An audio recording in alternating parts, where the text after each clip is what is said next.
Hi guys, good morning. I hope you've been doing well. It's been a long time. Let's start. I just went through all the charts. Euro dollar is on a complete sideways trend. There's no point to try and predict what's going on here. We'll do the outlooks for gold, Bitcoin, and UJ, which seem to have a better price action than euro dollar. Now let's start with the gold analysis. If you see last week, we finally had a long pending weekly break of structure.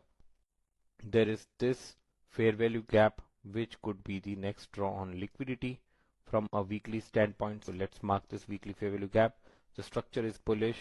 We expect price to slowly start coming here and then resume its journey to the upside. If you look at on the daily time frame, there is this huge swing structure which has broken out now, and if you draw a premium to discount, we see that these fair value gap on the daily time frame as well. Let me just mark the daily time frame fair value gap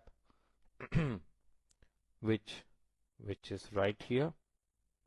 All these daily fair value gaps could be the next draw on liquidity. If we go and look at the H4 time frame, now here is where your judgment call comes into play. Our H4 swing structure is bullish. Now would you ask me, would I trade a long from here? I would not, and the reason is my external range liquidity has been taken out. Yes, I know that price can continue moving up and up and up, but from a logical standpoint, from a premium and discount theory standpoint, this is something which I wouldn't trade. I would trade a long once price comes and mitigates these areas and then gives me an H4 shift. I would be very happy to take a long. But from here I wouldn't want to buy when things are cheap. Now then what am I planning? Am I planning to leave gold? Definitely not. So you see there is this H4 fair value gap which is right here. I would patiently wait for this to get inverted. Probably also get an H4 CISD which is right here, and once I have this shift here, then I would start taking a short until these areas and then take a long. So this way I will ensure that the odds are in my favor. We never know what could happen to a trade. It can be a win or it can be a loss. If you take a long from here, it can be a win, but then you wouldn't have that conviction on what exactly you're trying to do.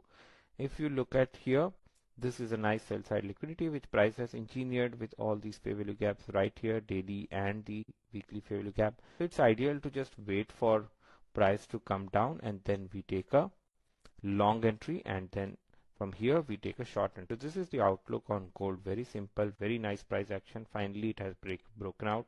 I'm very happy about that. Now let's go and check out Bitcoin. On Bitcoin, what's happening? We had this swing structure. Wait, let me mark it properly.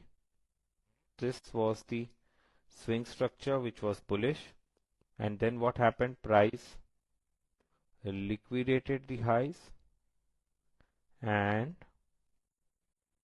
created a bearish break of structure. Now if we were to mark the FVGs, where are the swing FVGs, where on a weekly time frame we can assume that price would be coming down to. This is the weekly fair value gap, and then these are two weekly fair value gaps here.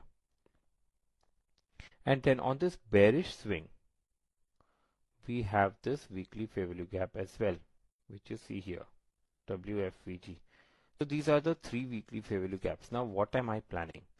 My plan is very simple. I want this weekly fair value gap to get mitigated and then take a short entry, because our swing is bullish, our internal is bearish now, and if you draw the premium to discount from the high, we expect at least this fair value gap to get mitigated.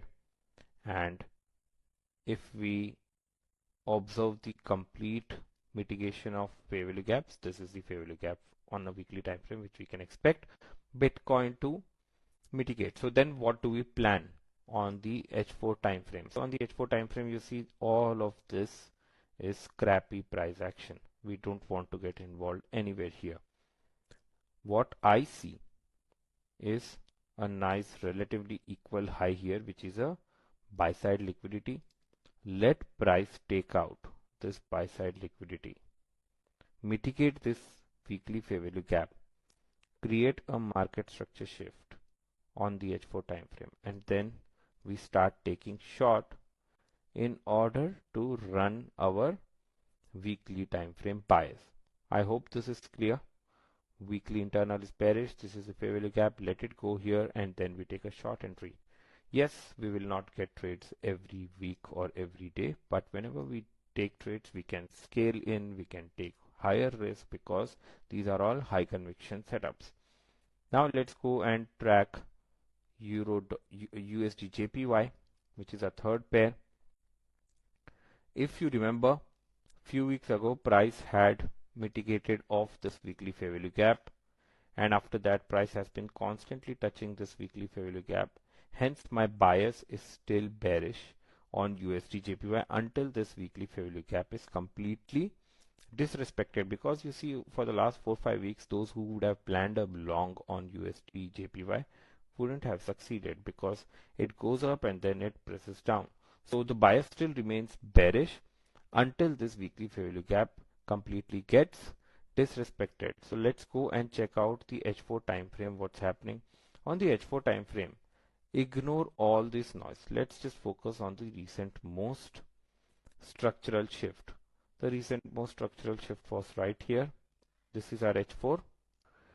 On the H4 time frame, our swing structure is bearish. What did price do? Price has mitigated the extreme fair value gap of the H4 time frame, which is right here at the start of today's Asia session, which is a good news. So our objective is completed here. Now how do we take a trade entry? On the H1 time frame, we see we already have received a H1 market structure shift right here. Now let London open. There is this HFVG which you see here. This is the HFVG, this purple zone. Let price go and mitigate this HFVG, and then you are free to choose your entry model, whether it's M15 CISD or M5 MSS with volume, and then take a short entry. This is my plan for USDJPY for the day. Very simple structure. Unless and until this weekly fair value gap is holding, I am not interested to take any long. Now I hope this outlook was helpful to you guys. Let me know in case you have any questions in the comment section below, and I wish you a wonderful trading week ahead.